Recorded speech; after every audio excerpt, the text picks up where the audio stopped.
armas, batallas y hombres que cambiaron el curso de la historia. Esto y mucho más en Bellum Artis Historia Militar.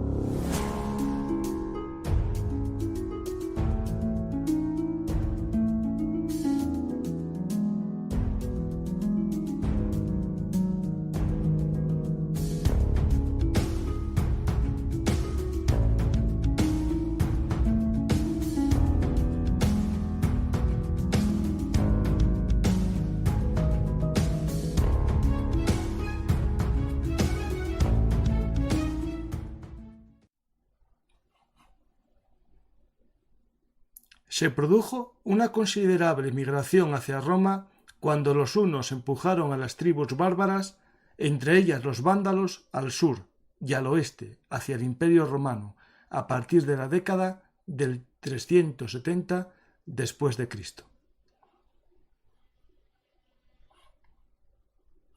Hola amantes de la historia, soy Francisco García Campa y esto es Bellum Artis Historia Militar, el lugar de encuentro para nosotros los apasionados de la historia. Hoy volvemos a viajar con los bárbaros hacia Hispania, pero esta vez nos iremos más allá, cruzaremos el estrecho para ver cómo se creó el reino de los vándalos en el norte de África. Pues vamos a tener trabajo, porque entre suevos, alanos y ahora los vándalos y los visigodos, creo que somos el canal que ofrece mejor información sobre las invasiones bárbaras a Hispania al final del Imperio Romano. Ya sabéis que Bellum Artis intenta siempre llevaros a todos los tiempos. Y ahora Bellum Artis comienza un nuevo proyecto que quiero contaros para que os apuntéis, si queréis, a esta nueva posibilidad que es Bellum Artis Premium. Hay un nuevo proyecto de un amigo, Jorge, que creó una página web que se llama El Rincón Militar. Es una página con una ambientación muy molona, es como un campamento, un cuartel, con distintas naves. Y al comienzo me iba a poner un pequeño lugar en un museo, pero al final, hablando de las cosas de la historia y de la actualidad, me puso un edificio llamado Bellum Artis, en el cual vamos a generar un contenido premium para aquellos que visiten el Rincón Militar de forma gratuita. Se puede hacer un perfil y podéis ver todo lo que hay allí, hasta para preparar oposiciones de la Guardia Civil, del Ejército. Si queréis también, sois militares y os vais a jubilar, quieren crear un lugar de encuentro en búsqueda de empleo. Es un lugar para amantes de la historia militar y para militares. Y me ofrecen esta posibilidad de crear un pequeño edificio para los amantes de la historia y aquellos que quieran comprender la actualidad. Allí se van a volcar todos los programas de YouTube que están aquí, se van a ver allí también, pero voy a hacer un pequeño contenido extra también para los mecenas habituales, pero que va a estar allí en la nueva plataforma de Bellum Artis Premium, en el que podéis ver cosas que aquí no se ven, pero no os preocupéis, van a ser cosas muy pequeñas que darán un sentido a la comunidad que yo quiero crear allí, de gente que vaya a ese rincón militar con mi presentación. Es decir, si escriben el código Bellum Artis HM, el precio anual de 40 euros se baja a 25 euros anuales y con ello tienen acceso premium a todo el ecosistema del rincón militar. Os voy a poner un vídeo para que veáis de qué va el proyecto, muy interesante, que os animo a conocer, primero si queréis, con el formato gratuito, que está ahora en fase beta, pero aprovechar, y por 25 euros al año no creo que os arrepintáis. El proyecto pinta, pero que muy bien.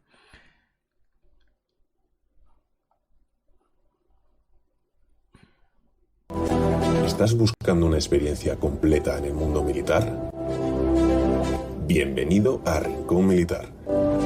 Somos la plataforma en línea más completa que existe en la actualidad para opositores, militares y curiosos de este ámbito. Con un mapa virtual que te muestra una base militar, tendrás acceso a un mundo lleno de oportunidades para mejorar tus habilidades y conocimientos. Desde una academia para oposiciones de tropa y marinería y ciberseguridad. Una oficina de salida laboral con cursos de formación para la empleabilidad y empresarial. Una tienda con más de 10.000 productos militares. Una cantina militar. Una plaza como red social. Un museo, un gimnasio y una OFAP. Todo lo que necesitas está aquí, en Rincón Militar. Y lo mejor de todo, registrarse en Rincón Militar es totalmente gratuito. Pero si deseas una experiencia aún más completa, ofrecemos un acceso premium que te brindará descuentos, ventajas y regalos. Únete a Rincón Militar hoy mismo y experimenta la plataforma más completa en el mundo militar.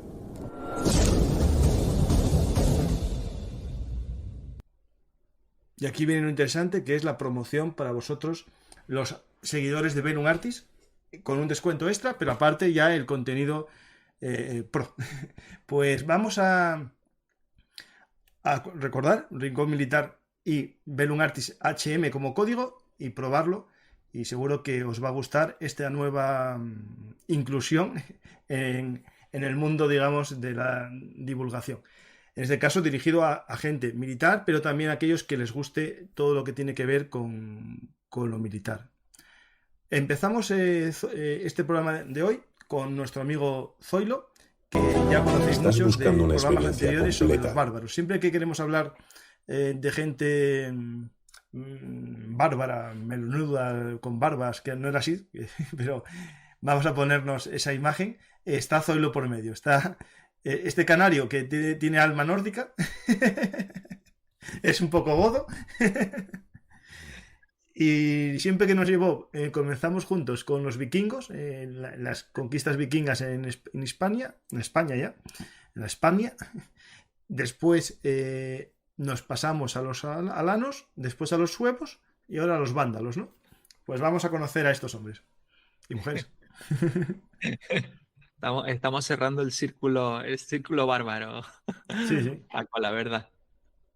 Bueno, no, cerrándolo tampoco, no me amenaces así que parece que no vas a volver. No. Nos quedan los vikingos, que de los vikingos tienes Hablaremos. tienes a Lord Omano, el libro que fue el que nos puso en contacto, y podemos un día hablar qué son los vikingos, ya una historia de los vikingos, no solo en Hispania, sino un poco en todo el conjunto del mundo o por capítulos. Pues, Zoilo, todo esto viene por tu trilogía, ¿no? Las cenizas de Hispania, ¿no? Sí, la que fueron mis primeras novelas, y la verdad que, bueno, escogí un tema que no era muy habitual en la ficción, y la verdad que en esa época tampoco era muy habitual en lo que es el ensayo histórico. La verdad que era un periodo así bastante poco tratado, ¿no? Había muy pocos autores que se atrevían a hablar de la Hispania tardorromana, ¿no? De los últimos siglos. Pues poco más que Javier Arce, Santiago Castellano, ni siquiera Soto Chica había sacado todavía sus fantásticos ensayos, ¿no? Entonces la verdad que era un primer momento, y a mí era una época me parecía tremenda, ¿no? Porque pasaban un montón de cosas en toda esa Hispania fronteriza que está acabando una civilización, ¿no? Y de ahí pues vino mi pasión por todos estos, como dices tú, bárbaros melenudos, ¿no? A mí, yo siempre que hablamos de esto pongo siempre la misma imagen, porque es basada en un sello de correos, que es el de Vándalos, Suevos y Alanos, que aparecen 3 punkis de los 80 contra un centurión. De gallego y rey. Sí, es espectacular, a mí me encanta.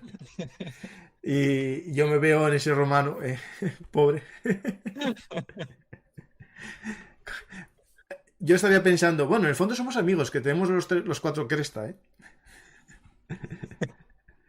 Pues esa cresta del centurión le vale para pasar desapercibido entre los punkis. De hecho, algo que podemos bromear con este juego, ¿no? de la cresta, es que en el fondo estos pueblos bárbaros en el fondo deseaban ser romanos, era su sueño y fantasía, ¿no? Claro, sin duda, sobre todo unos más que otros, y yo creo que el que más es el que vamos a ver hoy, el de los vándalos, ¿no? Uh-huh. Los alanos eran un pueblo ya más nómada, más extraño, ¿no? Con menos cosas en común, y los suevos eran algo intermedio, ¿no? Pero los vándalos realmente hay muchos autores, incluso de la época, que decían que todo lo que era la forma de vestir, el atuendo militar, era ya más romano que germánico, porque llevaban pues muchas décadas dentro del imperio, ¿no? O ya tenían otras costumbres menos civilizadas de la época romana, ¿no? Sí, sí. Pero bueno. Me acordé de ti hace poco haciendo un programa de actualidad, porque sabes que yo tengo esta doble faceta, ¿no?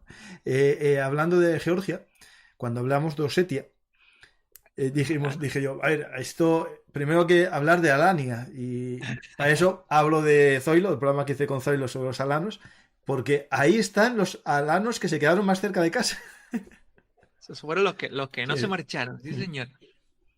Y los otros llegaron hasta aquí y después hasta África. Tú mira qué peregrinación. Pues ya que ya comencé por el final, ¿no? O por el principio, vamos a hablar de dónde venían esta gente, ¿no? De dónde son estos vándalos. Porque si los alanos venían de ahí, de la Alania, ¿estos vándalos de dónde vienen? Mira, estos vándalos eran un pueblo germánico, es decir, un pueblo germánico, no como los alanos, y venían pues de algún lugar de Escandinavia, no está muy claro. Igual que los godos venían de Escandia, ¿no? Pero no se sabe muy bien de qué área venían. Lo que sí sabemos es que finalizando el siglo I después de Cristo, ya empiezan las primeras crónicas romanas a dar cuenta de este pueblo, ¿no? El primero es Plinio, luego ya empieza Tácito, y tenemos ahí pues varios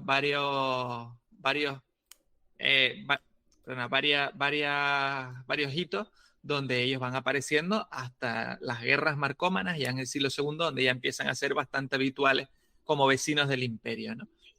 Como estábamos hablando antes, son un pueblo que trata desde el primer momento de introducirse en las provincias orientales, en este caso, y medrar dentro del imperio, ¿no? Hay dos tribus principales que son las mismas que llegan a Hispania siglos después, ¿no? Que son los que conocemos como silingos y asdingos, ¿no? Y cada uno se establece en un lugar diferente. Los silingos, en lo que hoy sería la República Checa, y los asdingos se asentaron en lo que sería actualmente Rumanía, ¿no? Esta zona rumana, como estabas hablando antes de los alanos, y hablamos el otro día también de dónde venían estos alanos, ¿no? Esta zona rumana y esta zona ucraniana, como estábamos hablando el otro día también con todo lo de la guerra de Ucrania, que también lo están llevando ustedes desde el blog, pues claro, era un hervidero de pueblos donde Es había... como una carretera. Exacto, Sí. y donde había muchísima rivalidad, porque había muchos pueblos que querían estar lo más cerca posible de Roma, ¿no? Y estos vándalos asdingos, claro, se encontraron con los godos que se habían asentado ahí también, llegando desde Escandia. También encontraron a sármatas y alanos que empezaban a estar por esa zona, de manera que terminaron luchando entre ellos, siendo derrotados, y de esa manera se asentaron en tierras del imperio durante unas décadas, ¿no? Incluso se habla de que en la Notitio Dignitatum, que es el gran libro donde se detallan todas las unidades militares del imperio a finales del siglo IV, ¿no? Pues se habla que existe en ese entonces una ala Vandalorum, o sea, una unidad compuesta exclusivamente por vándalos, ¿no?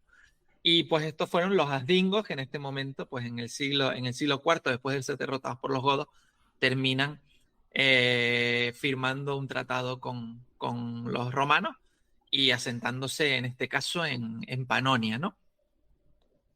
Pues genial. Vamos aquí a ver cómo otra vez los auxiliares romanos se convierten en traidores.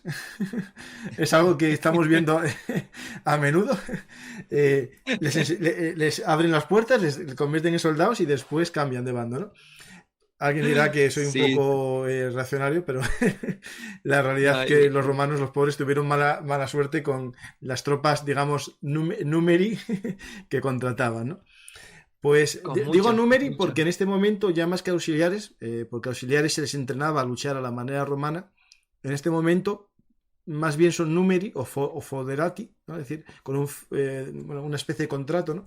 Porque luchaban a su manera y con sus jefes y no con jefes romanos. Luchaban con sus jefes y con sus panoplias. Luchaban a su modo, y es verdad que en esta época se les llama también alas. También es verdad que ya auxiliares no se suele usar en este no, eso ya es más anterior, sí.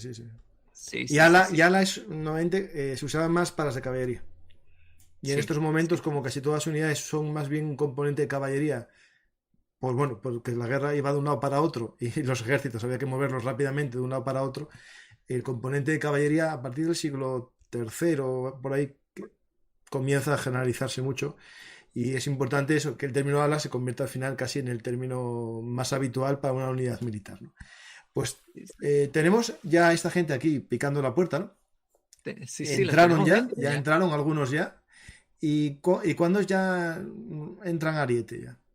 Mira, pues aquí hay algo curioso porque ellos están dentro durante unas décadas hasta que precisamente un grandísimo militar de origen vándalo, ¿Mm? que es Flavio Stilicón, ¿Mm? que se merece un programa al solo de Pues todo lo nada, que hace, ¿no? tú te estás metiendo en los subregionales, ¿eh? No te molestes, Lo Licón. hablaremos un día.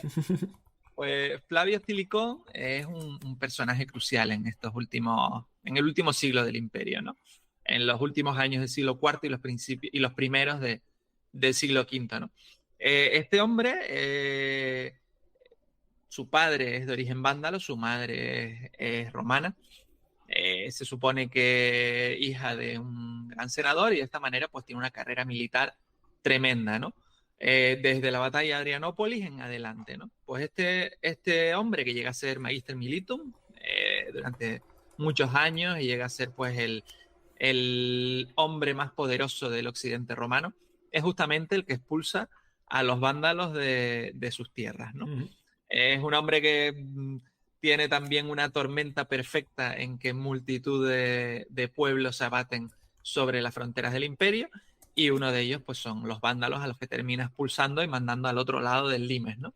Esto ocurre pues a principios del siglo V, ¿no? Cuando ya llevaban pues casi parece unos 70 años dentro del imperio, ¿no?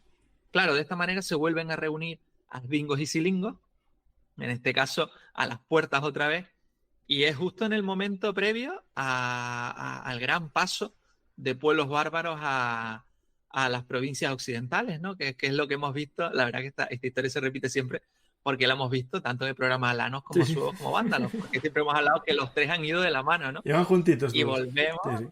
exacto, y volvemos al 31 de diciembre del año 406, cuando se congela la superficie del Rin y el Limes del Rin está bajo mínimos de hombres, porque precisamente Stilicón había hecho llamar a todos cuanto podía para hacer frente a las grandes amenazas que había en Italia, primero Alarico, Radagaiso, pues claro, había dejado muy pocos hombres y cuando se congela la superficie del Rin, pues pasan suevos, vándalos, alanos, francos, alamanes, burgundios, pasan decenas de miles de bárbaros que se expanden por todas las provincias, ¿no? Y aquí ocurre un hecho fundamental para entender por qué suevos, vándalos y alanos, principalmente alanos y vándalos, van siempre juntos, ¿no?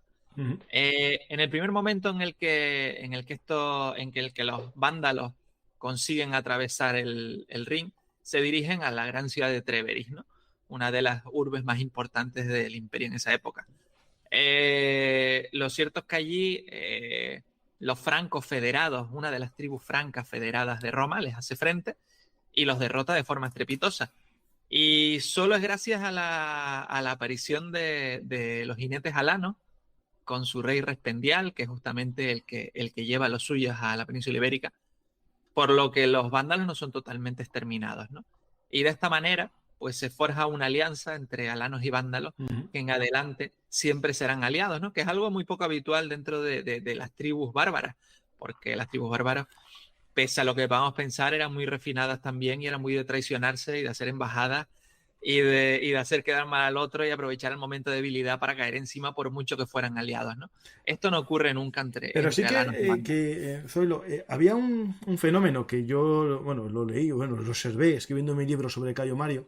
Es el tema, en los cimbrios y teutones también hicieron algo parecido. Fueron juntos durante mucho tiempo y cuando conquistaban pueblos, aunque destrozaban algunos pueblos, se les unían. Es decir, que esa gente que quedaba sin nada se les unía y al final iban haciendo una especie de amalgama de pueblos en los que, sí, hablamos de estos, ¿no? De los cimbrios y teutones, en mi época, en la época de Mario, pero después había Ambrones y más pueblos de la zona de Suiza, el Betios, y se iban uniendo todos en esa nube, ¿no? Esa especie de magma barbárico, ¿no?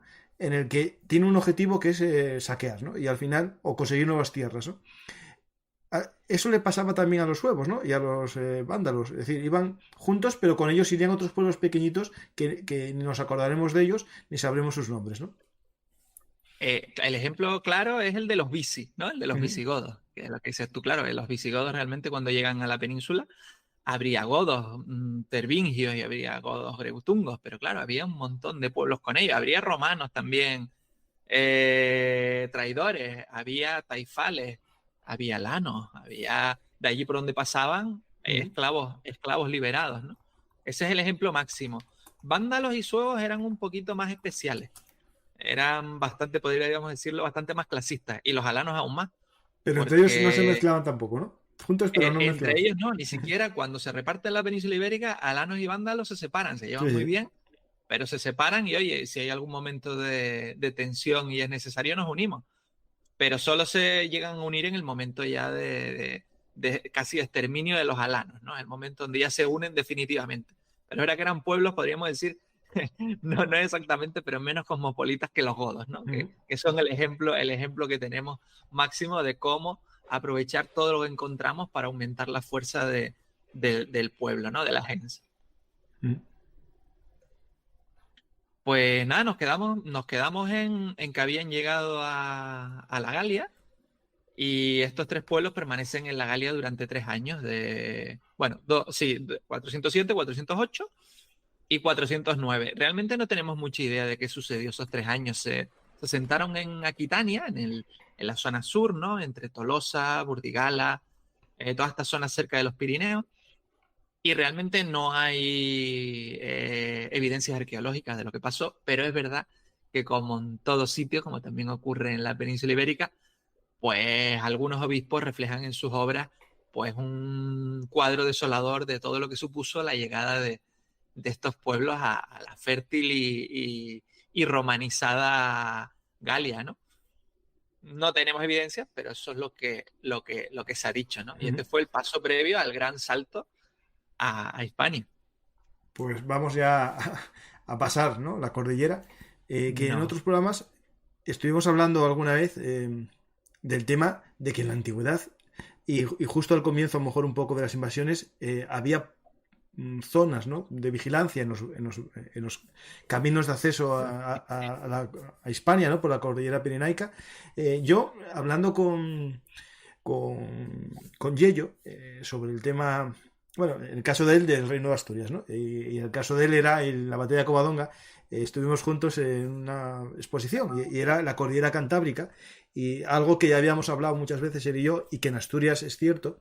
Los caminos de acceso a Asturias en la época medieval no era por los valles, eran por las montañas, ¿no? Por la parte de arriba, digamos, por la cordada, ¿no? Por la cima de las montañas, ¿no? Hay montañas que no se puede hacer, pero las que son de camino, ¿no?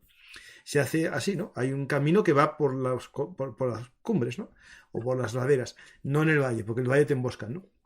Y en Asturias hay, bueno, unos muros que taponan las montañas que son caminos reales, ¿no? O caminos, ¿no? Me imagino que en los Pirineos había algún elemento defensivo de estos, en estos caminos de acceso. Claro, es verdad que es más complejo porque en la zona de Cataluña es más fácil a lo mejor entrar que en la zona de Huesca, ¿no? Que es más fácil controlar esos pasos montañosos. El problema es que se había abandonado todo, ¿no?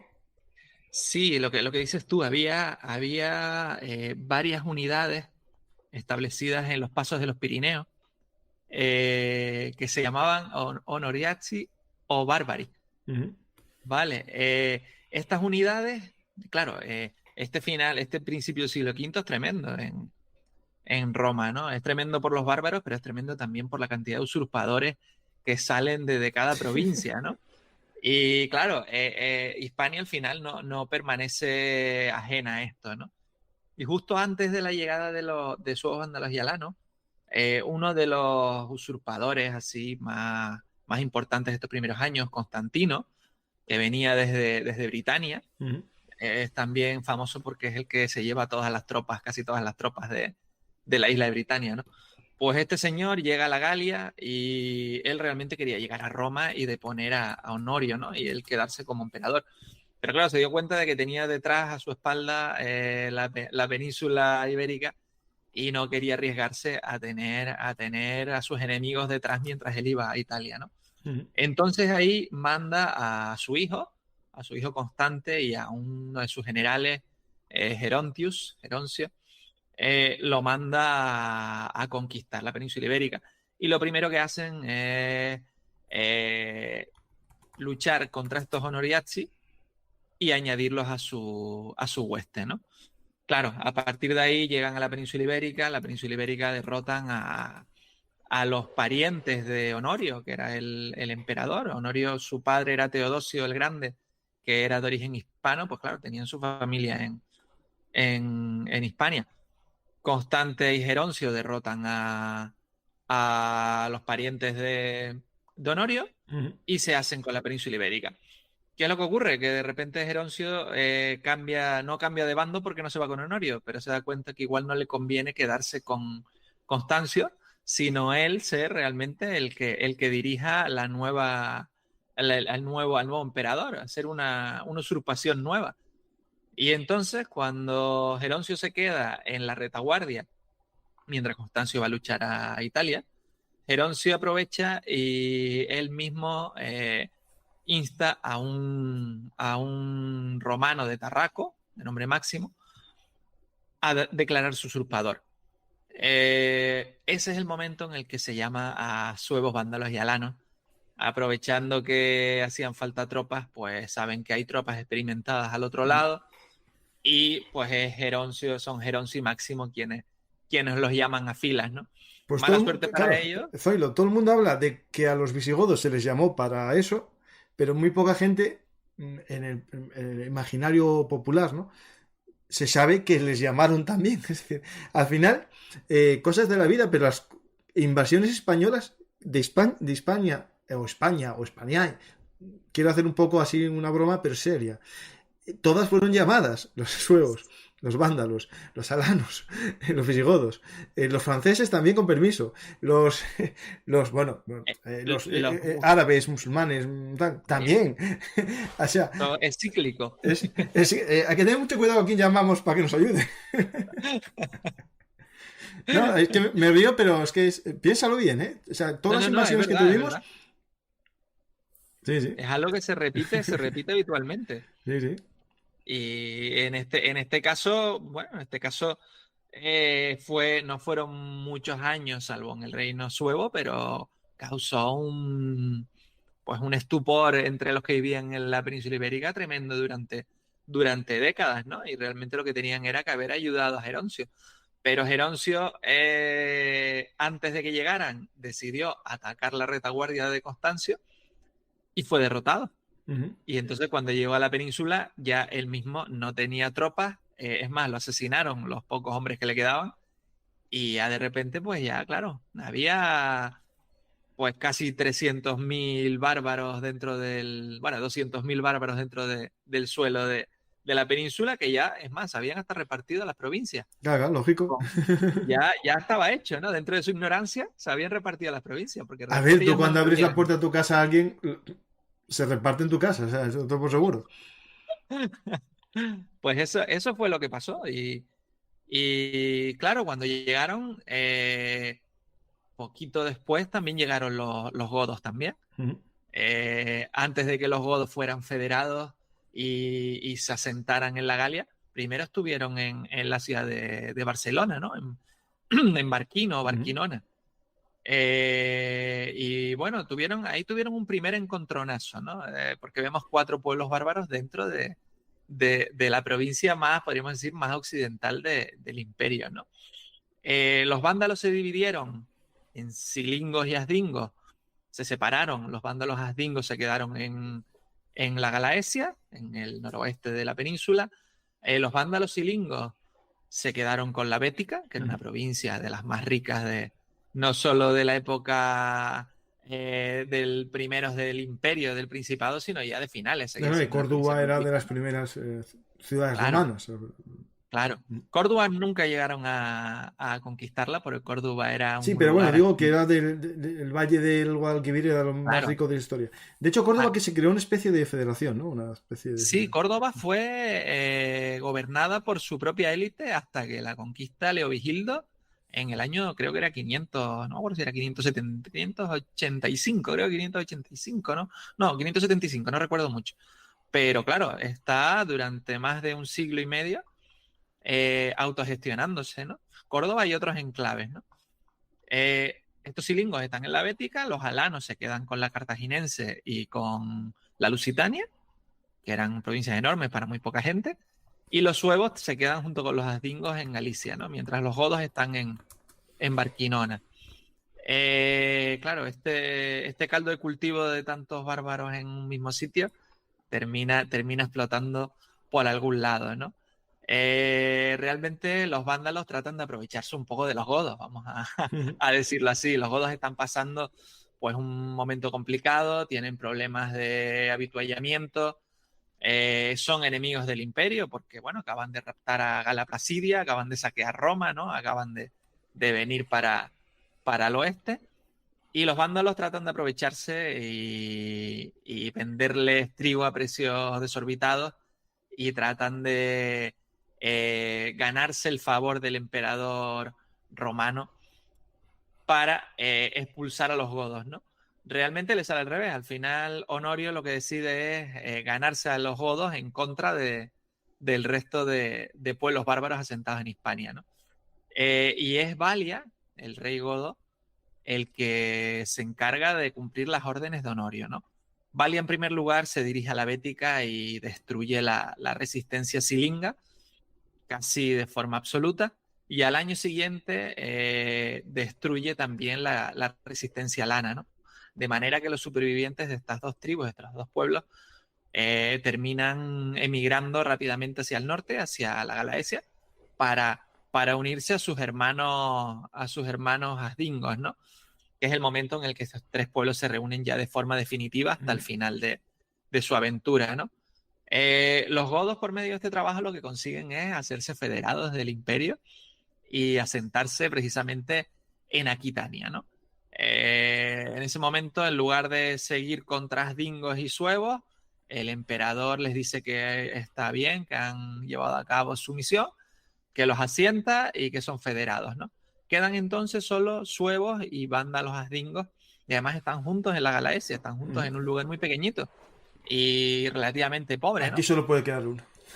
Claro, aquí solo puede quedar uno, luchan entre ellos, los vándalos son más potentes porque demográficamente eran más y aparte han tenido pues un aporte extra, ¿no? De silingos y de alanos, y consiguen encajonar a los suevos en los montes herbáceos, según se dice, y cuando están a punto de acabar con ellos, Roma se da cuenta de que igual es mejor apoyar a los suevos, que son menos y más manejables, que a los vándalos, y entonces en ese momento envían a un comes hispaniarum de nombre Astirius, y en este momento aparece también el último militar que se conoce así de la provincia, que es Mauro Celus, que es el vicario de la diócesis que estaba en Emerita Augusta. Estos dos generales Aquí una cosa van... importante, que vicario y diócesis en este momento no solamente es religioso, es un término civil. Correcto, Es es importante que a ver si piensan que ya es los obispos medievales estos alemanes con la maza por ahí. No, Es verdad, es verdad. En este entonces las provincias romanas se reunían en diócesis y el gobernador era el vicario, ¿no? Y en este entonces había, pues ya hemos dicho Galaesia, Tarraconense, que no lo habíamos comentado, que todavía estaba en poder de Roma, Cartaginense, Lusitania, Bética, e incluso la parte norte la parte sur del estrecho, perdón, el norte de África, que sería la Mauritania Tingitana, también estaba dentro de esta gran diócesis hispana, ¿no? Entonces, pues bueno, estos dos generales consiguen que los vándalos tengan que abandonar el norte, que sean derrotados y que corran para salvar su vida hacia el sur, ¿no? Y en este caso, pues tratan de asentarse en la Bética. Aquí los romanos, que les han cogido bastante manía, por así decirlo, envían un nuevo general a hacerle frente, en este caso el Magister Militum Castinus, ¿no? Ya en el año 422. Y aquí ocurre lo que dijiste antes, Paco. El Magister Militum Castinus, la mayor parte de su ejército está compuesto por federados godos. Ujú. Y durante la gran batalla, los federados godos lo traicionan y se pasan a los vándalos. Ujú. Castinus es derrotado y no le queda más remedio que huir como puede a la Tarraconense, ¿no? A Tarraco. Y estos federados godos pasan a unirse a los vándalos. Aquí sí tenemos un aporte de pueblos extra, ¿no? Que tenemos aquí, y esto lo que hace es que los vándalos, bueno, se crezcan, se hayan quedado solos porque los ejércitos que había enviado Roma han desaparecido, y entonces a partir de aquí empiezan ya una vorágine, una espiral de saqueos de Cartagena, de Hispalis, incluso empiezan a navegar, es la primera vez que empiezan a navegar, llegan a las Islas Baleares, saquean Mahón, hacen una primera incursión a Mauritania, ¿no? A la costa africana, y hasta que en el año 428, cuando consiguen conquistar Hispalis, que llevaban tiempo intentándolo, muere su rey que era Gunderico que era el rey con el que entraron en Hispania, ¿no? Y aquí será su hermano, que es el famoso, con el que abrimos el programa, ¿no? Con Genserico, es cuando realmente empieza él a regir los designios de este reino vándalo y a darle una nueva vida que nadie esperaba, ¿no? No puedo poner foto de él porque se quemaron todas en el laboratorio de fotografía. Voy a ver si encuentro alguna estatua o algo. Hay una cosa que yo creo que hemos comentado alguna vez también, o sea, fueron pocos años los que tuvieron los vándalos en la Bética, ¿no? Estuvieron alrededor de 9 años, 10 años. Pero bueno, hay algunos autores que opinan que esta zona empezó a llamarse Vandalucía y que de ahí vendría luego el posterior nombre de Al-Ándalus o Andalucía, ¿no? A ver, no se sabe muy a ciencia cierta, pero es verdad que hay autores que lo dicen, y es verdad que hubo muchos vándalos y alanos también que se quedaron en esta zona cuando el resto de su pueblo cruzó a África. Entonces es verdad que bueno, hay un aporte ahí interesante, lo hablamos en el programa de los suevos. El Dux Velorum local que hace frente a las tropas suevas que bajan desde el norte hasta la Bética, ¿no? En el año 438, que es Flavian de Botus. Hay varios autores que opinan que era realmente un vándalo, era un vándalo que se había quedado en la zona, y claro, lógicamente los grandes terratenientes de Córdoba, de las grandes ciudades de la Bética, sabían del valor de estos vándalos en todo lo que era pues el aspecto militar, ¿no? Desde luego mucho más avesados que lo que ellos podían serlo, ¿no? Se habían ablandado toda esta gente, tantos años de paz. Tanto tiempo de paz, pues sí. Ya no era lo mismo, ¿no? Ya no tenían la misma ansia, desde luego, y ya pues podríamos decir que había una especialización, ¿no? de las tareas, y sí. Los bárbaros y los hermanos eran fantásticos para este los tipo romanos, los hispanorromanos y muchos romanos lo que habían hecho en estos años de su contratación de servicios, claro, al final debilitaron sus ansias guerreras, ¿no? Casi ni se defendían en los ataques de estos. Es decir, sí que había en las villas, ¿no? En algunos lugares se fueron creando puntos de resistencia que duraron más tiempo. Arqueológicamente se ve persistencia, ¿no? En algunas villas más que en las ciudades, por estos como los Brucerari, que se formaron en algunas grandes explotaciones, alguna defensa tipo no baugadas en este momento, pero sí de a lo mejor campesinos que se defendían. Pero la realidad es que los avances de estos pueblos bárbaros, mucha gente pensará que es una plaga de langostas de millones, pero realmente eran numéricamente muy inferiores a la población que vivía en hispano-romana, es decir, la hispano-romana, muy, muy inferior. Eran, sí, totalmente. O sea, la población de la diócesis en ese entonces podía estar alrededor de los 5 millones de habitantes. Claro. Y realmente por los estudios que hay, se aventura que los vándalos que cruzaron a la península serían 90.000, que los alanos unos 30.000 y los suevos no llegarían a 40, 50.000. O sea que estamos hablando de realmente de muy poca gente, ¿no? Muy poca gente. Y una cosa con lo que estás diciendo que es tremenda, cuando todos estos pueblos cruzan el Rin, ¿no? El 406, 407 ya. Lo que ocurre en la Galia, para ver cómo estaba en ese entonces Roma, ¿no? Lo que ocurre en la Galia es que muchos ciudadanos se cortan el dedo pulgar Para no luchar.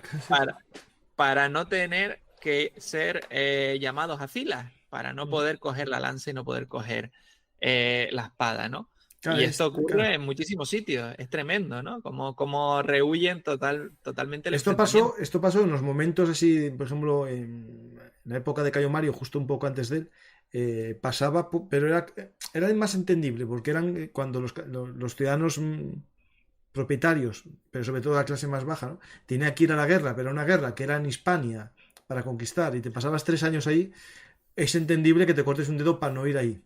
Pero cuando van a atacar tu ciudad, vas viendo cómo queman las ciudades de los demás.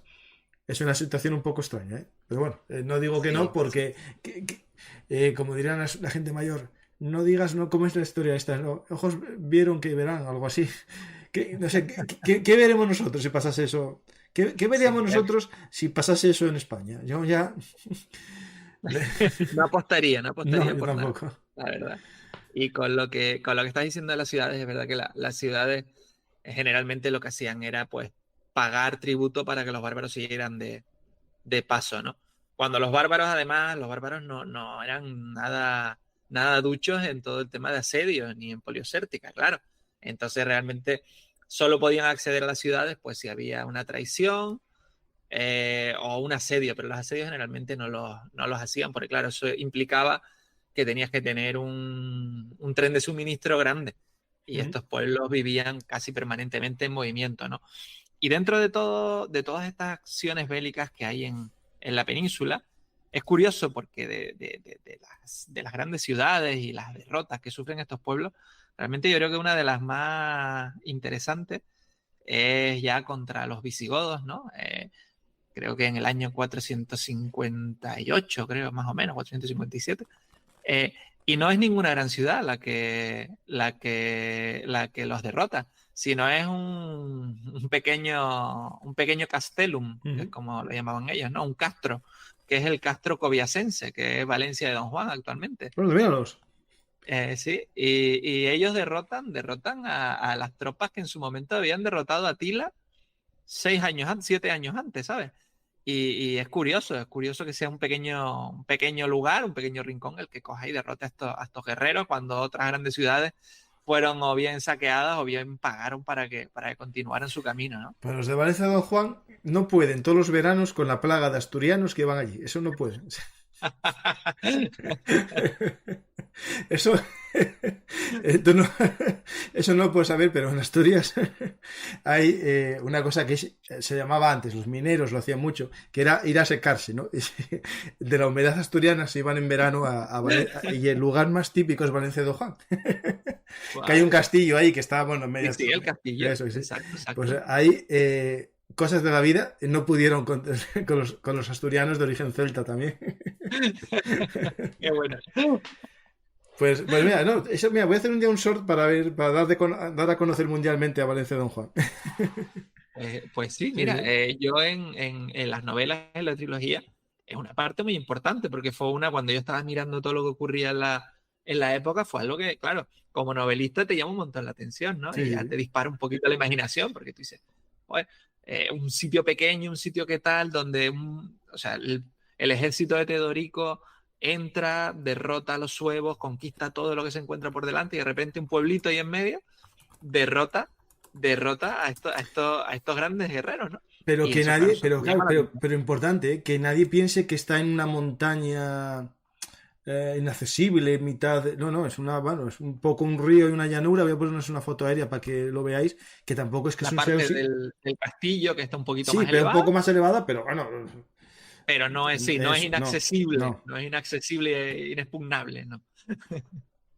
Ni siquiera se sabe muy bien quiénes eran los que defendían este pueblo, porque tampoco debían ser hispano-romanos, no deberían ser suevos tampoco, ¿no?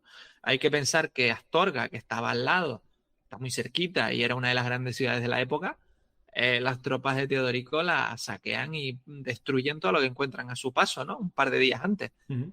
Entonces, pues bueno, es de alabar la resistencia heroica de este pueblo.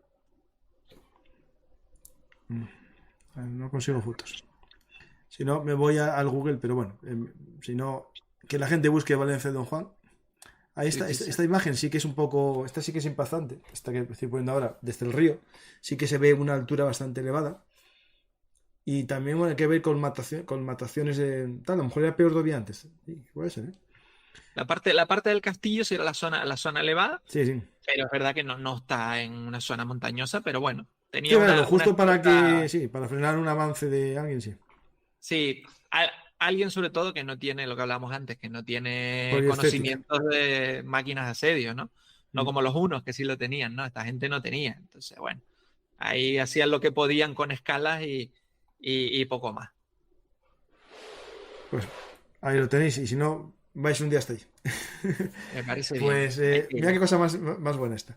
Pues empezamos ya África, ¿no? Ya tenemos este. Empezamos con Genserico. ¿Cómo es el paso del estrecho, la operación? Pues mira, Porque claro, estamos hablando de un pueblo que en origen no es un pueblo marinero. O sea, no es un pueblo marinero en absoluto. no habían visto más Eh, que ríos en su vida casi. sí.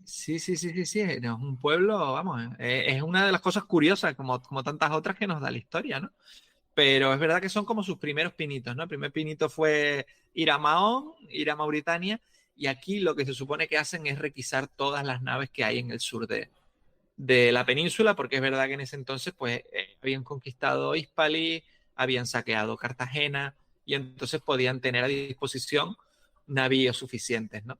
Navíos suficientes para pasar unas 80.000 personas, Ujú. que es lo que se supone que pasó a África, ¿no?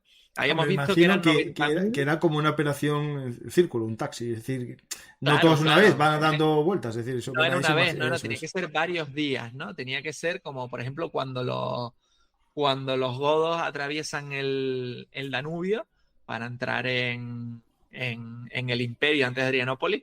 Claro, son varios días, varias semanas de trajín, ¿no? De nave va, nave viene, trayendo gente. Pues en este caso fue igual y fue una preparación eh, titánica, ¿no? Para un pueblo como este, pero claro, eso solo lo podía hacer un tipo como Genserico, que luego veremos que era un grandísimo estadista, era un vándalo, claro, pero era un grandísimo estadista, ¿no? Y este hombre lo tenía todo en mente y bueno, pues llevó a cabo este gran éxodo de 80.000 almas que terminaron llegando a África en un momento donde África también tenía sus propios problemas, ¿no? Ujú. ¿Por qué pasaron a África? Que es una de las preguntas que nunca sabremos, ¿no?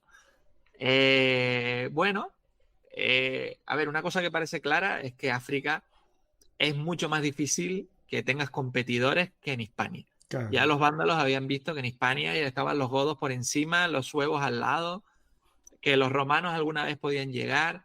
Y bueno, es bastante lógico pensar que si yo me voy a África, me van a tener que llegar en barco, no pueden llegar de otra manera, voy a estar más a salvo, ¿no? Pero hay otro punto que no se sabe muy bien, no sabemos si es verdad o no, que se dice que el Comes, el gobernador en este caso de la provincia, el gobernador militar de la diócesis de África, Ujú. hizo llamar, igual que pasó con Máximo y sus vándalos y alanos, hizo llamar a los vándalos para que lo apoyaran en sus problemas con Roma y con Rávena, ¿no? La gente tiene unas luces buenísimas. La gente no aprende. Hay que recordar también que aquí en esta zona, aparte de los bárbaros, digamos, exógenos, ¿no? Tenían bárbaros endógenos. Ellos tenían los mauri. Es decir, los mauri y los del desierto. Los mauri en esta época estaban gran parte de ellos ya romanizados, Sí. pero los que vivían en el desierto, que durante mucho tiempo se habían creado las llamadas fosas mauri, unos muros de arena para redirigir las invasiones, no eran en sí una especie de muralla muro Adriano que cortase el desierto, sino que dirigía, ¿no?, a los ejércitos hacia puntos en los que ya había un despliegue militar, ¿no? Y esas fosas Mauri actuaron pero aquí, claro, estarían abandonadas todas y no habría nadie vigilándolas tampoco, pero no valdrían para este caso porque este ataque vino todo por la costa, no vino por el interior. Me refiero que en esta situación el de la diócesis de África tenía la posibilidad de un ataque desde el sur, la posibilidad de un ataque desde Roma, y ahora mete el enemigo dentro. No, la verdad que se lució. Sí, y es algo que claro, Genserico nunca pensó, porque nunca pensó lo que había debajo, ¿no? Es más, los vándalos no se preocupan por los pueblos del desierto hasta después de la muerte de Genserico. Ya su heredero, ¿no? Que ya empiezan, como dices tú, Garamantas sobre todo, ¿no? Empiezan estos pueblos ya a rebelarse, además se dan cuenta de que la debilidad, que ya no está Roma, y ya empiezan a rebelarse, ¿no? Claro, encima este hombre Bonifacio estaba en continuo tira y afloja con la corte de Italia, porque esta es una época de grandes caudillos militares, es la época de Aecio también, pero es que Bonifacio también era un gran militar, ¿no?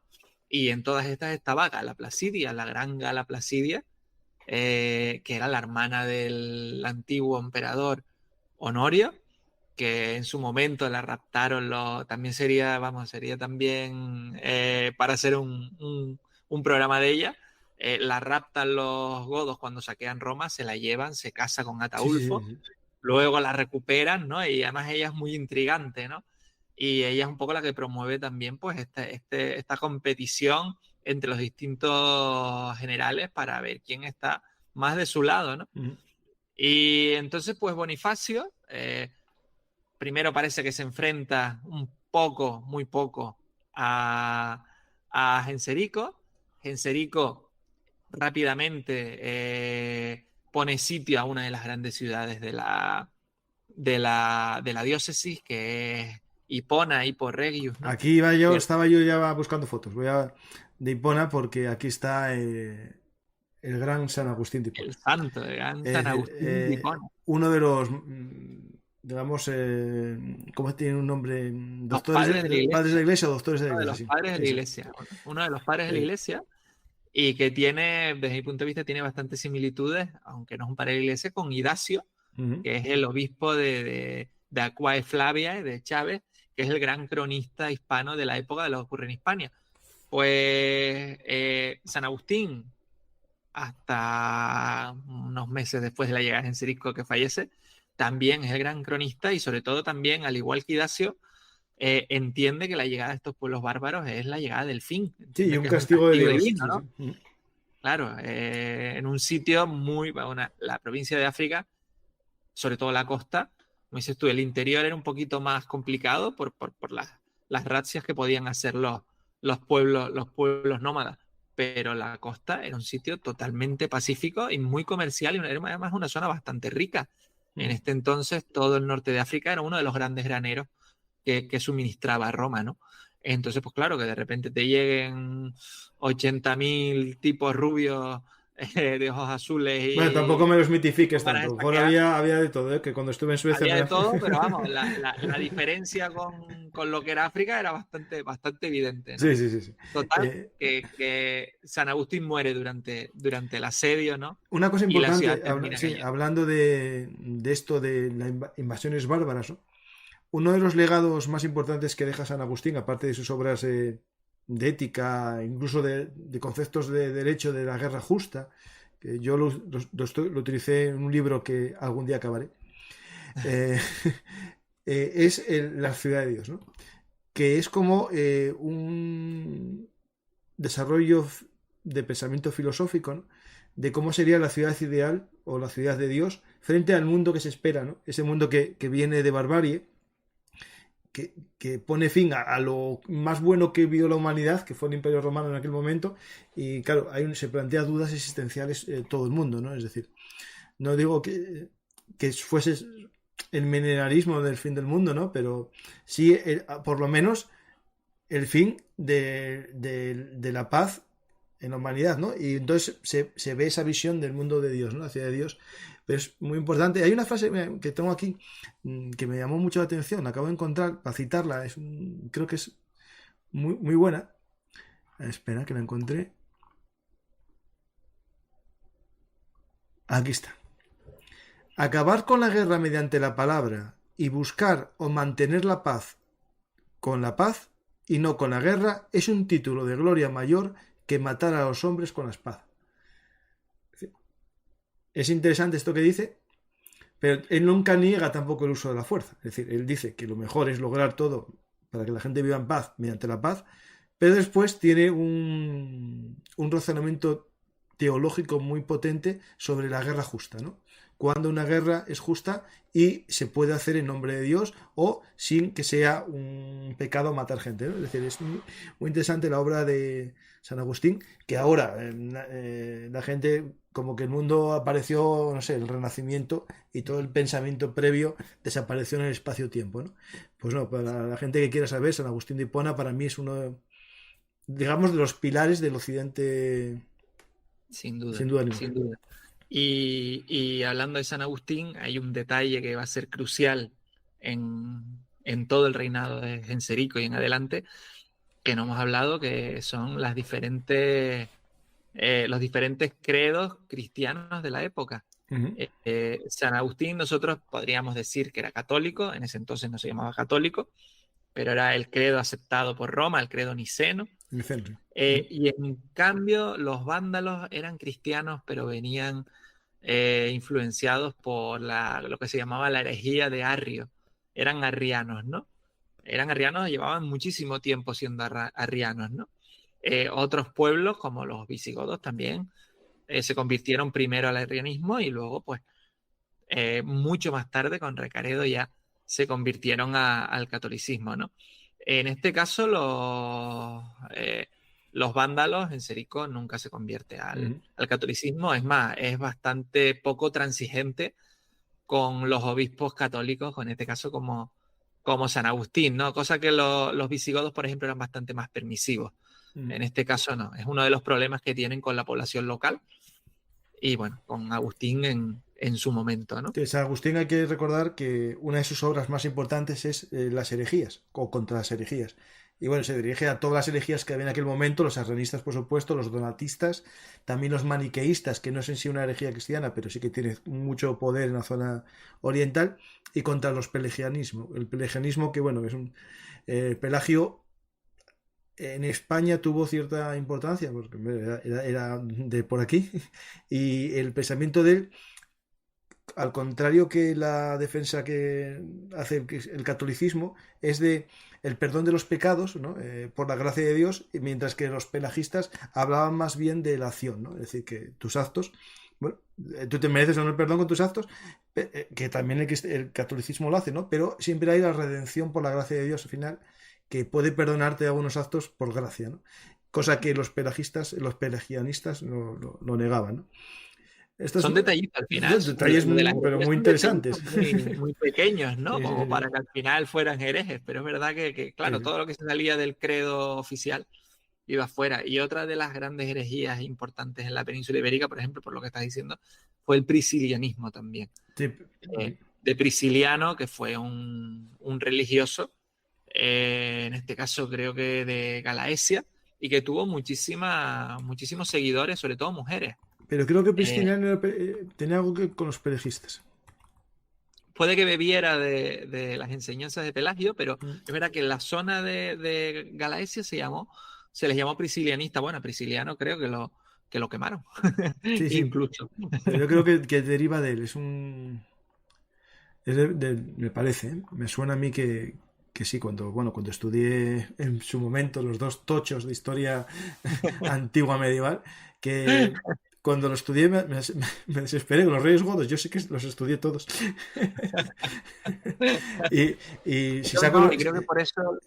Bueno, mira, después cuando acabemos el programa te enseño los dos tochinos para que los veas. Venga. Pues, y saqué buena nota, ¿eh? No voy a decirlo aquí, pero... pues, al final, mira, tenía que haber sido alumno de José Soto, chica. Pues... sí, menudo lujo.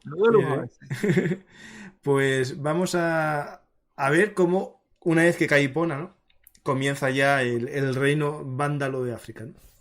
Sí, ya empieza, bueno, ya ha conquistado una parte, sobre todo la parte occidental, y queda pues la parte oriental, realmente la capital, ¿no? Que es donde está Cartago, que es la ciudad más importante. En ese entonces, justo después de la caída de Hipona, Bonifacio marcha a Italia y lucha allí contra Ezio, cosas curiosas, ¿no? Lucha contra Ezio, derrota a Ezio además. A Ezio tiene que huir y se refugia con los hunos, pero Bonifacio es herido y no sobrevive a las heridas. De esta manera, pues el norte de África queda poco menos que indefenso, ¿no? Y entonces, bueno, ya en el año 435, ya podríamos decir que Roma pues termina diciéndole a los vándalos que ya que están en este área de África van a considerarlos federados y van a estar dentro del imperio, ¿no? Incluso además el emperador, en este caso que es Valentiniano III, que es hijo de Gala Placidia, promete a su hija al hijo de Genserico, ¿no? Y estamos hablando ya de aquí de una unión bastante importante, ¿no? Para un rey bárbaro, ¿no? Bueno, esto continúa así durante unos añitos hasta que en el año 439 Genserico aprovecha, rompe el pacto y se hace con Cartago, ¿no? Este es el momento en el que los vándalos se hacen con todo el norte de África occidental, ¿no? A partir de aquí es cuando los vándalos comienzan a ser un pueblo de navegantes, que es algo que no habían hecho anteriormente, ¿no? Y todo gracias a que claro, en la Gran Cartago estaba la gran flota romana del lugar. Y a partir de aquí, pues, Genserico entiende que estando alejados de Roma, su mejor muralla es una gran flota que vaya a defenderlo de quien pueda querer venir desde otros lados, ¿no? Claro, esto lo que hablamos antes, Cartago era uno de los grandes graneros de Roma. Esto hace que el flujo de grano a Roma deje de llegar y haya grandes revueltas dentro de la ciudad y en Italia, porque deja de haber el trigo gratis que daba el emperador. Claro, y esto hace que los emperadores tengan ya muy mala fama y que sea muy difícil ser emperador, ¿no? Hay que recordar a la gente, te interrumpo, porque había 3 graneros en Roma, ¿no? Bueno, uno que quedó en nada al final, Sicilia, porque ya no era tan grande. Estaba África, la provincia, y después Egipto. Y Egipto en este caso entraba siempre bajo la parte del oriental, ¿no? Por lo tanto, a los de Roma, el único granero que les quedaba era África, y bueno, hasta que lo perdieron, claro. Y se le cortó el suministro, y luego además, aunque Sicilia ya no era tan importante, como dices tú, Sicilia fue importante en los principios, Genserico quiso conquistar Sicilia porque estaba ya a un paso de Italia, y así mantenía a los romanos alejados de África, y además ahí también entorpecía aún más los suministros, ¿no? Que pudieran llegarles de cualquier otro lado, ¿no? Sicilia, Cerdeña, Córcega, Baleares. Pues ya que aprendió a navegar, trató de conquistar todas estas islas. Y aquí, en lo de la navegación, ahora me viene a la cabeza el programa que hice con José Sotochica sobre el fuego griego, en el que hablamos de, digamos, la lucha en el mar entre Bizancio y los árabes, ¿no? Y él comentaba que los árabes, claro, eran lo que eran del desierto en dromedario, ¿no? y a pata, más que en caballo. O sea, y cuando llegan a Egipto, digamos, se apoderan de la ciudad, y los coptos, la mayor parte de los coptos se quedan allí, ¿no? Y siguen con su religión, pero dan el servicio a los nuevos propietarios, ¿no? Como marineros. Y al final la flota original de los árabes que ataca, por ejemplo, Constantinopla, es de marineros coptos. A lo mejor algo parecido podía pasar aquí en Cartago. Algo parecido podría ocurrir, lo único es verdad que las diferencias religiosas hacían que los No, pero por obligación. Por eso, los vándalos no se fiaban de los católicos, ¿no? Por ejemplo, parece que en algún momento no les permitían tener armas. No, Entonces, armas tampoco. No, pero no, vamos, empuñar un remo no me extrañaría, y si podría ser encadenado todavía mejor. Bueno, ¿qué sabe? Pues, Bueno, hay que recordar también una cosa que en los programas que hice sobre la Armada Romana, en la época romana, digamos, la Roma imperial, ¿vale? Los remeros no eran como los vemos todos esclavos y tal, sino que eran profesionales que cobraban porque para marcar el ritmo, hacer una buena navegación, no vale cualquiera. Es decir, en Roma el mito ese del esclavo no era tan cierto, sino que había gente que, bueno, tenía profesión remero. como en el caso más extremo, que era el de los cartagineses, que realmente los remeros eran gente de origen noble, porque era lo más noble que se podía hacer, porque era un pueblo de navegantes, ¿no? Ese era el extremo ya de ellos. Bueno, los griegos los hicieron, se convirtieron en democracia para contentar a los remeros, también es importante. Sí. Pues nada, tenemos una flota vándala que de repente ha aparecido. Roma se ha quedado sin grano. Es importantísimo porque estamos hablando de unos años en los que es cuando Atila empieza a aparecer. Claro, si empezamos a tener unos problemas militares tremendos y empezamos a no tener de comer, Roma es un polvorín, ¿no? Roma es un polvorín, de manera que, bueno, los emperadores ya siempre están en Rávena, que es una zona mucho mejor defendible, incluso contra sus propios compatriotas, ¿no? Y así seguimos durante años hasta que muere Valentiniano, que es el emperador, que en este caso ofreció a su hija al hijo de Genserico, ¿no? Valentiniano muere en el año 455. Además, es asesinado por 2 bucelarios, que yo sé que a ti te gustan los bucelarios, Paco, de Bueno, Aesio. las galletas están buenas. Las galletas. Pues 2 antiguos hombres de Aesio, que además había sido asesinado por orden de Valentiniano, se vengan de su señor y matan a Valentiniano en este año 455, ¿no? Bueno, yo creo que realmente a Genserico le tenía que dar igual que mataran a Valentiniano o no, porque él atacaba cuando quería. Pero es verdad que en este caso, aprovechando la muerte de Valentiniano, se decide a atacar directamente Roma. Monta una flota, se dirige a Roma y entra en la ciudad, ¿no? Esto es tremendo, es la segunda vez que se saquea Roma. La primera la saquean la segunda vez que se saquea en el siglo V. Sí, antes. Pero bueno, primero la saquearon los visigodos, ahora la van a saquear los vándalos, ¿no? Y será el Papa, porque el emperador se ha alargado rápidamente en cuanto vio la maniobra, será el Papa León, que fue el mismo que en su momento convenció a Atila 3 años antes, 3 años antes, para que no entrara y respetara la ciudad, pues es el mismo que trata de convencer a Genserico de que perdone la ciudad, ¿no? Bueno, con Atila parece que le salió bien, con Genserico no. Y Genserico lo que sí acepta es respetar las iglesias y algunos edificios públicos y se compromete, pues bueno, a no matar mucho, ¿no? Un poco vándalo, algo tenía que hacer, ¿no? Y bueno, lo que sí hace es cargar con todas las riquezas que encuentra. Recordemos que ya había sido también saqueada 45 años antes. Tampoco lo que habían logrado esconder de aquella, ahora se lo quita. Claro. Y bueno, pero él coge, llena todas sus naves, se va.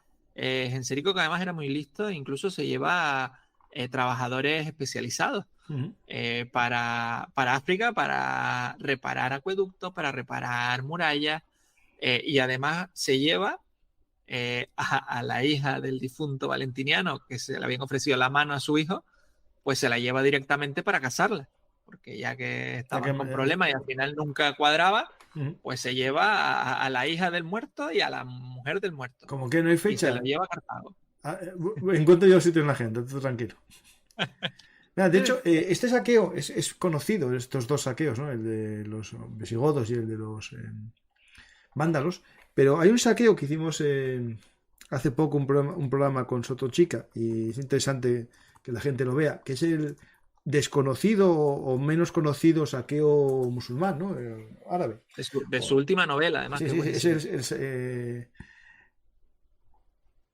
el 800 Fuego y pico. hielo, ¿no? Sí, sí, a ver, fuego y Espera. hielo no, fuego y... Espera, que lo leí cuando hice el programa y se... Espera, ¿eh? Espera. José, perdóname si estás viendo el programa. y a mí, que lo tengo aquí en casa. Y yo, bajo el fuego y la sal. Bajo el fuego y la sal, justo. Y cuenta un poco lo mismo, la defensa que hace Roma, el Papa, de un ataque, musulmán, de piratas. Una muy Y buena novela. uno de como ellos, todo lo que el escribe. jefe de todo, es que tengo que decirlo, claro, es que si no, origen asturiano, estos. No pasa nada porque eso viene en la contraportada, no estoy contando nada. Pues una buena novela, la Sí, verdad. Divertida. Animo a todos Divertida a y que un la momento lean. histórico muy desconocido, este saqueo de Roma del 846. Yo no lo conocía, por ejemplo. Y Mm. mira que yo, cuando estuve con el tema de los vikingos, porque también hay algún vikingo, Sí, sí. estuve mirándolo y no lo conocía. Yo sabía que los vikingos habían llegado un poquito más tarde, en el 860, 58, por ahí, pero no conocía este evento y la verdad me pareció fantástico. Mm. Cosas interesantes que descubre uno. Sí, no, yo cada día descubro cosas, tú tranquilo. Descubrí lo de Valencia de Don Juan hoy. Ya la próxima vez que vaya ya. Ya lo veo con Ya otros sabes, ojos ya. ya. Pues vamos a ver Nada, cómo volvieron, ¿no? Volvieron con sus joyas y con todo lo que habían robado. Y el reino volvieron, sigue existiendo, ¿no? se establecieron de nuevo, más ricos que antes. Ya en este momento el emperador ya el nuevo emperador, decidió que había llegado el momento de acabar con la amenaza vándala. El emperador Mayoriano, que es uno de los últimos emperadores occidentales realmente que tiene arrestos y voluntad militar, ¿no?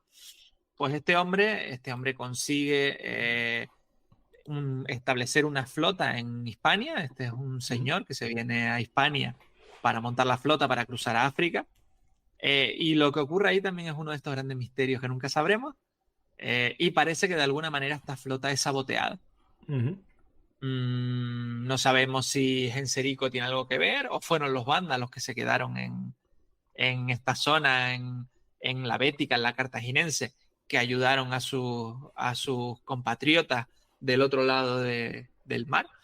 Pero lo cierto es que al final la flota de Mayoriano es echada a pique y Mayoriano tiene que abandonar su idea, ¿no? Y bueno, no solo abandona su idea, sino que poco después es asesinado y parece que el imperio de Occidente, lo que queda del imperio de Occidente, pues no puede echarle el guante a Genserico, ¿no? Genserico, que no solo se mete con el imperio de Occidente, sino que también en alguna ocasión se dedica pues a saquear algunas zonas que están ya bajo jurisdicción del emperador oriental. En algunos momentos se va a Egipto, en algunos momentos se va a la zona de la actual Albania, todo lo que es el mar Adriático. Y bueno, esto es lo que pasa, es que al final también pues el Imperio Oriental decide que ha llegado el momento de destruir el poder vándalo y además ayudar a Roma a conseguir de nuevo su granero, ¿no? Y esto ocurre entre los años 466 y 468. Una cosa que no hemos dicho, pero la diremos al final, es que Genserico además es un personaje muy longevo. Muere con casi 90 años. Que para Vimos que ya ahora es difícil, aquella era un milagro. es tremendo. Yo cuando estaba haciendo las novelas, yo buscaba personajes de la época para ver cuánto vivían. Y claro, y de repente vi que Genserico vivía 87 años. Digo, puedes vivir siendo, una vida, monacal, ¿no? Tranquilo en tu casa, tal, pero siendo un guerrero yendo para aquí y para allá.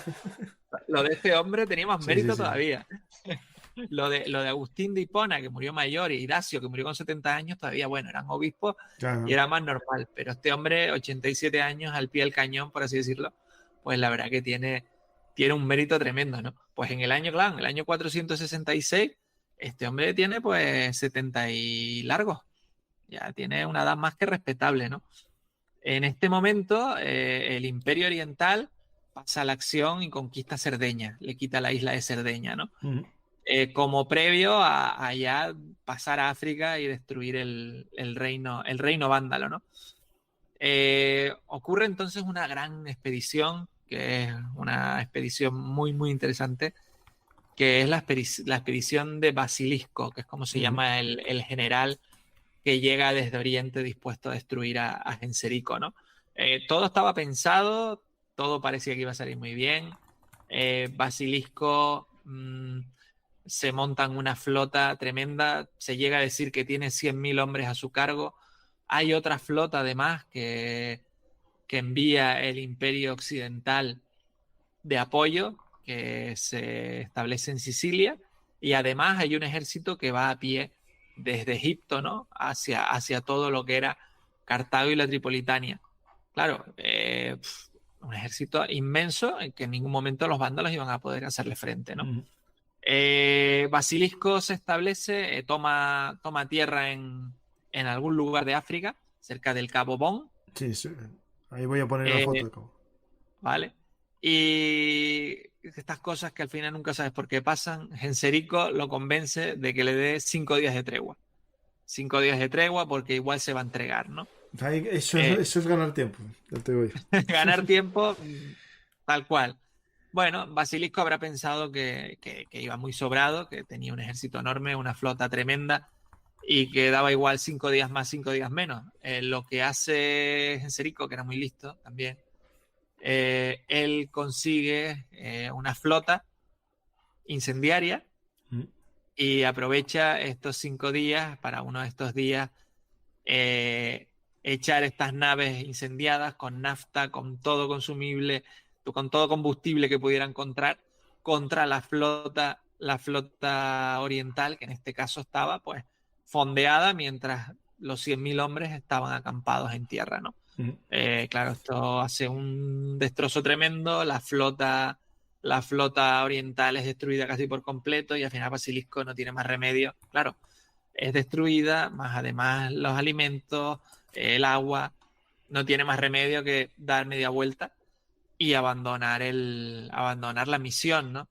Esto hace que los otros dos ejércitos tampoco hagan lo que tienen que hacer. El ejército de Sicilia permanece en Sicilia y el ejército que iba a pie, bueno, después de conquistar algunas pequeñas ciudades, se da cuenta de que todo ha sido en vano y vuelve de nuevo a Egipto, ¿no?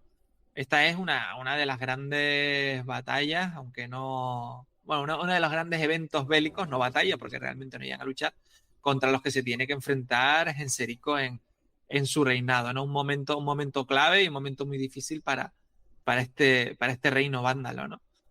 Después de aquí tenemos unos 9 años de vida más de Genserico, que como han sido los 80 anteriores, tampoco son muy pacíficos.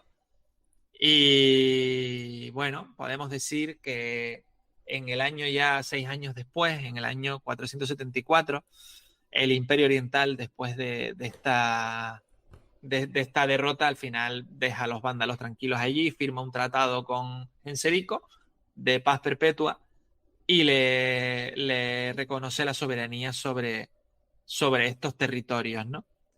3 años más tarde fallece Genserico. Vamos a pensar que siempre asumimos, aunque es verdad que es una época cogida de aquella manera, que la caída del Imperio Romano Occidental es en el 476, con la deposición de Rómulo Augustulo por el Érulo Doacro, ¿no?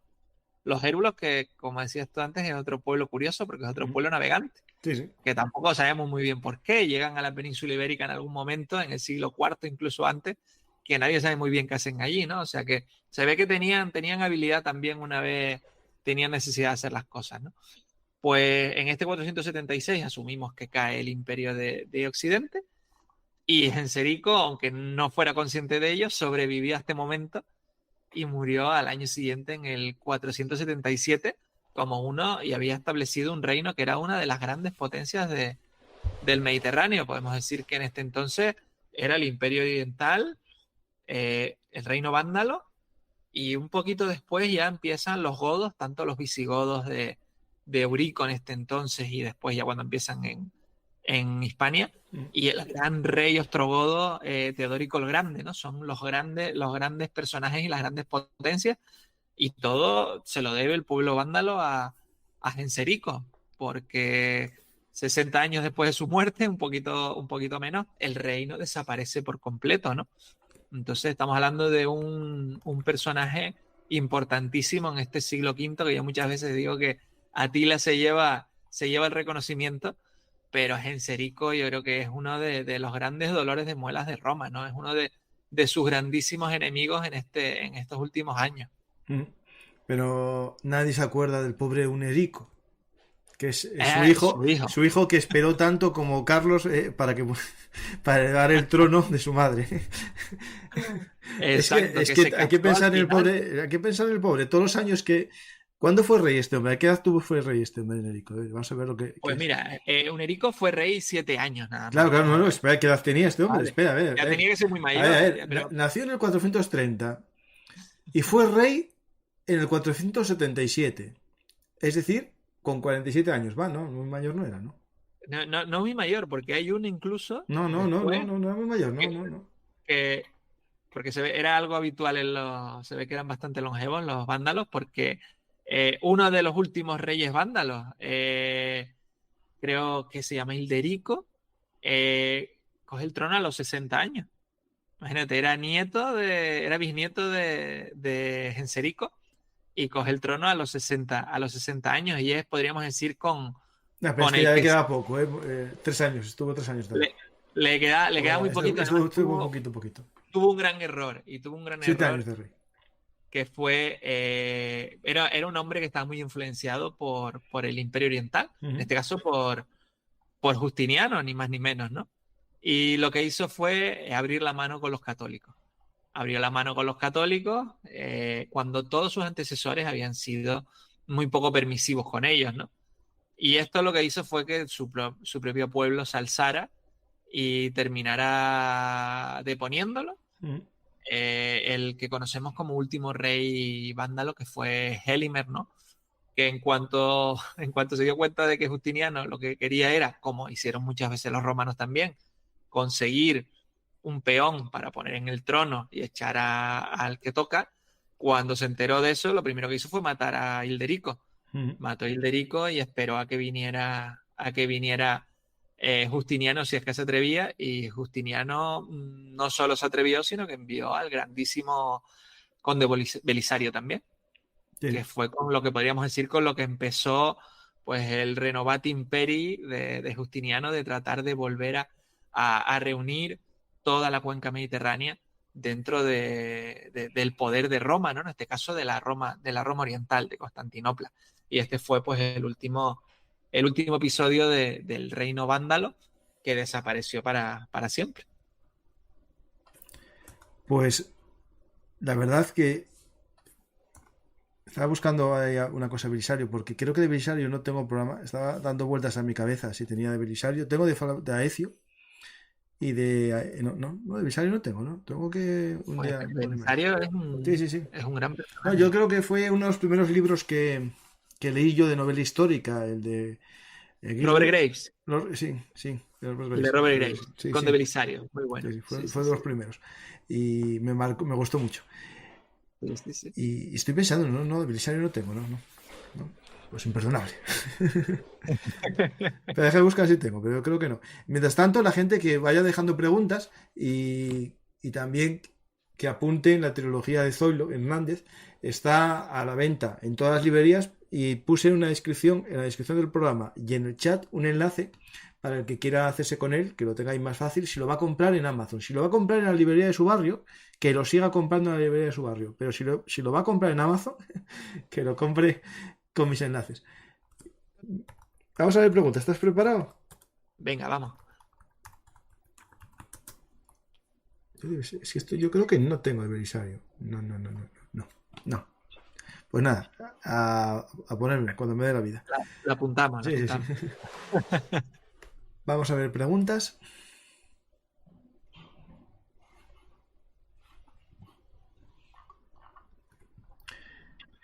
Ni de Belisario ni de Narses, ¿no? De Narses no tengo, ¿no? Narses es otro personaje, el eunuco. Ese Sí, es otro sí, sí, sí, personaje sí. interesante. ¿Qué restos arqueológicos hay en Túnez atribuidos a los vándalos? No sé, lo que hacían era tirar todo. Pues, a ver, realmente, como dijimos también en la Galia, más allá de lo que son tumbas y necrópolis, hay muy poquito, porque realmente los vándalos, estábamos diciendo que realmente vestían a la romana, se equipaban militarmente a la romana, aprovechaban las construcciones romanas. Y realmente hay bueno, Javier Arce, que es un catedrático fantástico, yo siempre lo digo, dice que vándalos o yalanos son pueblos que no dejan huella tras de sí. O sea, no podemos encontrar muchas Sí, tumbas nada más. evidencias. Tumbas, pero bueno, que son parecidas a las altomedievales, tampoco hay mucha diferencia. La conquista de Cartago y el grano romano y la derrota de la coalición de romanos de Occidente y Oriente en Cabo Bon, 468, ¿supuso la verdadera sentencia de muerte para el Imperio Occidental? Sí. No sé la verdadera, pero una de ellas. Un clavo más para... Claro, fue uno de los momentos clave. Y otro momento clave, poquito después de ese, que probablemente viene derivado de esta derrota, fue también el asesinato de Ricimero. Ricimero era un personaje muy curioso, muy oscuro. Lo llamaban el hacedor de emperadores. Y era un magister militum medio suevo, medio godo. Una cosa así, medio rara, ¿no? Y era un personaje oscuro que durante pues casi 15 años estuvo poniendo y quitando emperadores y moviendo todos los hilos de la diplomacia, occidental, ¿no? Y fue uno de los grandes enemigos de Genserico, ¿no? Cuando matan a Ricimero 4 años después de la batalla del Cabo Bon, realmente es cuando ya no hay un gran enemigo que se quiera enfrentar a Genserico al otro lado, y es cuando el imperio termina ya teniendo emperadores, pues Orestes, Julio Nepote, empieza teniendo ya emperadores por muy corto espacio de tiempo con tantos problemas que ya ni siquiera se atreven, ya saben que África está perdida y que ya lo poco que les queda es aguantar el embate de los érulos y de los godos que están al otro lado, ¿no? ¿De qué manera la adaptación y asimilación de elementos culturales romanos por parte de los vándalos permitió la preservación de aspectos significativos del legado romano a generaciones futuras? Bueno, a los visigodos mucho. De los vándalos... A ver, sí, ¿no? Y los vándalos, hay una cosa que a mí o sea, que es curiosa, la voy a contar, porque realmente los vándalos tienen una mala fama que realmente igual no se merecen. O sea, no hay evidencias de que hayan sido un pueblo más destructivo que los otros. O sea, han sido pueblos saqueadores, como fueron los suevos y como fueron los godos, cuando quisieron, ¿no? Y realmente, ¿por qué llamamos...? O sea, los vándalos vienen de los vandulios, que era el pueblo inicial, ¿no? Pero fue un señor, fue un obispo, pero ya del siglo XVIII, creo que se llama Henry Gregoire o algo así, no hablo francés, que durante la Revolución Francesa, cuando estaban todos los saqueos, el periodo del terror, en todos los edificios religiosos, pues este hombre fue el que llamó a eso vandalismo. Este hombre probablemente pues tenía conocimientos de lo que había sucedido, el saqueo de Roma, de lo que fuera, y entonces fue el primero que usó el término vandalismo, ¿no? Y de ahí nosotros asumimos el término vandalismo como lo que dice la RAE. La RAE dice que vándalos son aquellos que cometen acciones vandálicas, salvajes y vandálicas, sí, sí. Claro, y de ahí viene, pero realmente los vándalos no eran un pueblo excesivamente destructor. Aunque en África se hicieron alguna cosa, no en los edificios públicos, pero sí llegado un momento decidieron, como buena estratega, en algún momento lo que decidió Genserico era, como ellos no tenían hombres para poner en todas las guarniciones, lo que hicieron en muchas fue destruir las murallas, para intentar que así los africanos romanos no se defendieran contra él, ¿vale? Y dejar solo algunas zonas que fueran zonas fuertes, donde tuviera él a sus propias tropas, ¿no? Eso sí lo hicieron. De resto, lo que hicieron fue preservar, incluso como dije antes, se trajeron de Roma obreros cualificados para mantener acueductos, para restablecer todo lo que era, pues, todas las infraestructuras que tenían en África. Tanto Sicilia como aún más Túnez son territorios de baja productividad de cereales. Sin embargo, entonces eran los graneros de Italia. ¿Los siglos de cultivo intensivo agotaron la tierra? ¿Un cambio climático? Cambio climático hubo, porque eso lo hubo. No es un tema moderno, si los hay. Y los siglos de cultivo, sí, pues degeneran la tierra. Si no hay una rotación de producción, degeneran la tierra y es difícil volver a hacerla, ¿no? Yo creo que sí, es cierto eso. Sí. En aquella época no sé si había ya rotación de cultivos como se hizo aquí en España. En la Edad Media se empezó a hacer la rotación de cultivos y, bueno, y se sigue haciendo para evitar eso. ¿Cómo se llamaba la famosa batalla entre suevos y visigodos? Y si se sabe su localización. Si es la de Puente de Órbigo, ¿no? Sí, la batalla principal es la de Órbigo, sí. Del Urbicus en ese entonces. Sí. ¿Cómo fue la alianza entre Genserico y Atila? Alianza no hubo, pero... Tenían el mismo enemigo. Al final lo que hubo, o sea, los dos se beneficiaron de la acción del otro, ¿no? Atila muere en el 453, creo, más o menos. Y poco después es cuando saquea Genserico Roma, ¿no? Realmente lo importante para Genserico es que Atila desvió la atención durante unos años. Y realmente para Atila lo maravilloso es que Genserico cortó el trigo y por tanto Roma era un polvorín. Y ahí estuvieron los dos, coexistieron en un momento fundamental para que los dos pueblos se vieran beneficiados. Sí. ¿Qué fue de los vándalos tras la extinción del reino vándalo? ¿Se aprecian rastros de ellos en el periodo posterior del exarcado bizantino de África o incluso con la llegada del Imperio Islámico? Bueno, lo que parece ser que ocurrió, que era algo que hacía también Belisario, fue unir a sus huestes todos los vándalos en edad de luchar. Claro. Vale. Además, era una época donde Belisario no tenía muchas tropas. Belisario, cuando va a conquistar, habíamos dicho que Basilisco iba con 100.000 hombres a conquistar el reino vándalo en 468. Cuando llega Belisario en 533, creo, solo tiene 15.000 hombres. Entonces Belisario lo que necesita es soldados por un lado, para mantener África, porque luego Belisario se fue a Italia, ¿no? A conquistar primero Sicilia y luego Italia. Se cree que también muchos de los vándalos se trasladaron a la frontera oriental para luchar contra los persas, ¿no? Entonces realmente en África parece que no quedan grandes evidencias. Probablemente algo de mestizaje habría porque las mujeres vándalas, muchas se quedarían allí, probablemente además con romanos o con africanos romanos, incluso con mauri, ¿no? Bueno, hay más preguntas, pero algunas ya se respondieron en el programa, no como pregunta. Es que claro, hay gente que va entrando en fases. Claro, y repetir. Javier Arce es el historiador que hablaba de la posible existencia de un limes en el norte de la meseta. No lo puedo asegurar, tendría que mirarlo. No sé.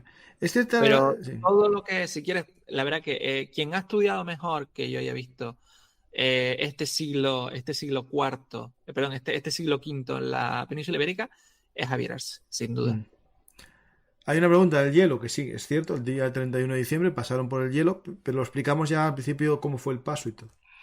¿Hasta dónde creéis cierto que esa absurda afirmación que Andalucía viene de Andalucía, de los vándalos? Lo acabamos de decir también, que es una posibilidad. Sí, no sabremos nunca. Eso.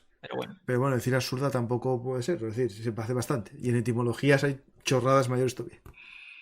¿Por qué África era el granero de Roma e Hispania no? Yo creo que en este momento Hispania tampoco era el paisaje que tenemos ahora. En cambio climático había más árboles, todo estaba más arbolado y no era tan fácil la agricultura cerealística. A lo mejor la pregunta de antes se une con esto, es decir, el cambio climático hace que lo que antes era como la meseta se haya convertido en desierto y lo que era como un bosque se convierte en meseta. Y claro, las grandes planicies de Cartago, las grandes planicies de del norte de África eran fantásticas para todo lo que eran las grandes producciones de cereal, ¿no? En cambio, la península ibérica tiene una orografía, un relieve mucho más complicado. Y las grandes producciones agrarias de la península ibérica fueron, podríamos decir, más exquisitas. Y vamos al vino y vamos al aceite, ¿no? En la bética principalmente. Bueno, hay gente que hablando de que un legado que dejaron es el ADN, ¿no? Es cierto que en África, en Marruecos hay gente rubia, con ojos azules, ojos verdes. Y eso también tiene que ver con los bereberes, no solo con los vándalos. Claro, es que... Te lo digo yo como canario, como guanche, claro. que se supone que los primeros guanches eran bereberes y eran... Y lo que se ha visto es que eran personas de cabello color rubio y ojos claros, ¿no? O sea que el bereber puro podría ser perfectamente muy distinto a lo que nosotros estamos concebiendo como... A lo que nosotros conocemos ahora. Sí. Claro, justo, sí. Eso es verdad que en las Canarias, que una de las teorías más plausibles es la población de bereberes, una revuelta, pues puede ser, perfectamente, sí, claro. Sí.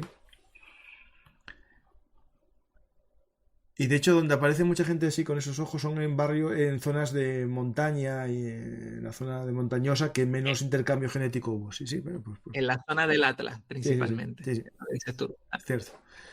Pues nada, Zoilo, yo creo que podemos finalizar el programa de hoy con un acto vandálico.